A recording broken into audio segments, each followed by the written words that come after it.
Hi, I'm Katrina. And I'm Jacqueline. Today we are going to talk about Sarcoptes Scabei, which is a zoonotic ectoparasite, meaning that the parasite can be transmitted to humans and other animals. But they are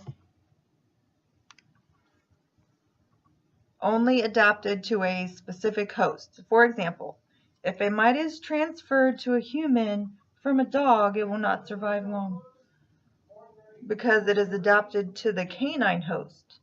And it is very rare for cats to contract the ectoparasite. The infestation starts by a female burrowing in the skin and laying eggs.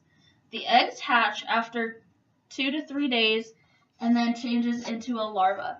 After 3 to 4 days, the mite undergoes 2 nip stages, and after 6 to 7 days, the mite becomes an adult male or female. After about 2 months, the female starts the cycle over again by laying eggs in the skin. Mites cause an intense itching, which results in self-trauma, which means an animal that is infected will scratch at himself or herself and injure themselves because they can't get to what is causing the itching.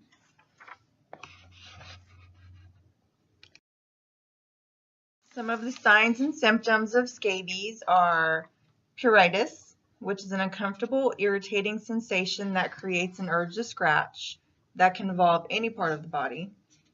Alopecia, which is hair loss due to constant itching. Or a rash is an outbreak of red, bumpy, scaly, or itchy patches of skin with possible blisters or welts. Then the last symptom could be crusted skin, which is an indication of a severe infestation of the scabies mite.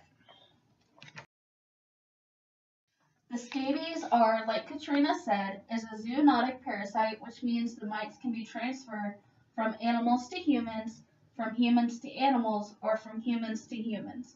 They are spread by direct contact, which means you only have to touch an infected animal or human to potentially have mites. Cats rarely get scabies, but red foxes and coyotes are very susceptible to the mites. They can also be transferred from an inanimate object to a human or animal.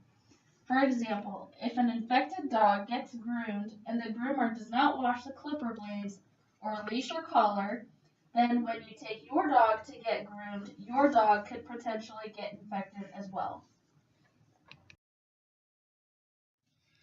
And diagnosis.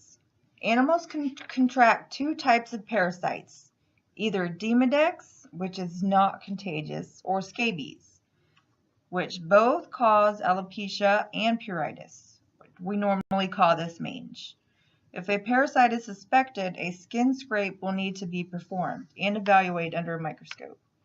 If scabies is only suspected, a deeper skin scrape will be performed because the mites burrow under the skin.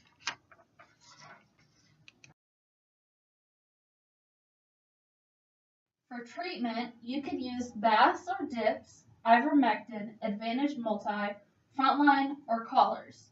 BPO3, which we have as an example on the screen, cleanses and flushes the skin and hair follicles. This is good because the scabies burrows under the skin and the BPO3 flushes them out and gets rid of them. Kennel dip does not flush the skin of the animal, but it does kill the scabies. The only problem with kennel dip is that you cannot use it on cats, so if your cat gets scabies, you have to find an alternative. Ivermectin is primarily used as a dewormer, but it also gets rid of external parasites. You can use ivermectin as an injectable or as an oral medication. Advantage Multi kills the scabies through a pill form like we would take Tylenol for a headache.